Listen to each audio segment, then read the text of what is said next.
I'm Alan Parker, and I'd like to talk to you today about an innovation. I'd like to talk to you about an innovation that I actually came up with about 5 years ago and have been exploring and developing and researching over the past 5 years. The program is called Selective Behaviour Modelling.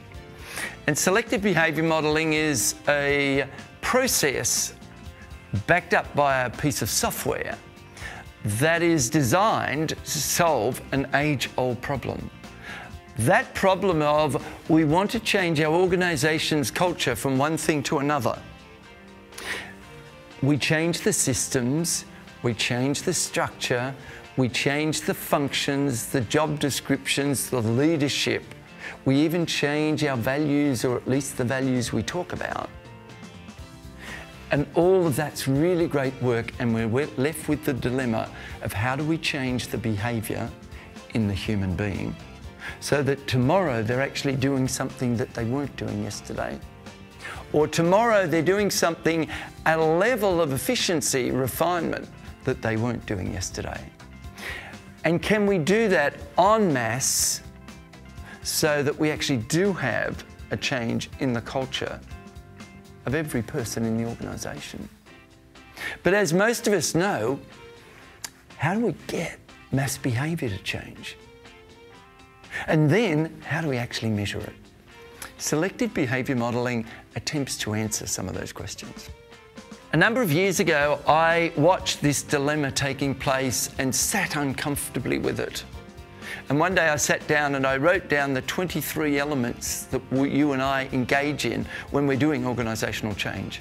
And I came up with a list which I inverted, and when I inverted the logic of all of it, I came up with selective behaviour modelling, which was this crazy idea of what would happen if we could take an organisation and today get every single person in the organisation to agree to two behaviours that had universal application that would have large impact if we all did them.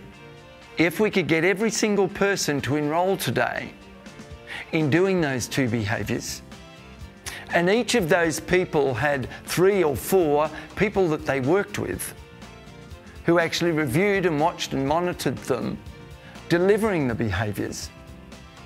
And then we had a computer system that allowed them on a Friday to go in and take 90 seconds simply to press 4 buttons to say, yes, I did see the behaviour, this was the quality of the behaviour, yes, there was an improvement, or no, there wasn't an improvement, and did I see an impact positively for the behaviour? So the system allows for that review to take place. If we could get each person changing their behaviour and 3 or 4 people reviewing their behaviour that was empirically measuring the behaviour. So the behaviours are so tightly defined, and the questions in the assessment are yes and no, or 1, 2, 3, 4. We can come out on a weekly basis with an assessment that says this is the number of people in our organisation who are doing those behaviours. Now, the program runs over 12 weeks, which means at the end of 12 weeks, we can look at the data and say our culture has actually moved because these new behaviours are in place. So if any of that sounds of interest to you, sparks you thinking, oh, that might be the bit we've been looking for, please feel free to call us. If a system of changing mass behaviour without taking people out of the workplace is attractive to you, if there's a way that we can inject in specific behaviours and empirically measure so you can go to your next meeting with the numbers and say, this is the number of people who are doing the specific behaviour. If that's attractive, I'd be delighted to talk to you further.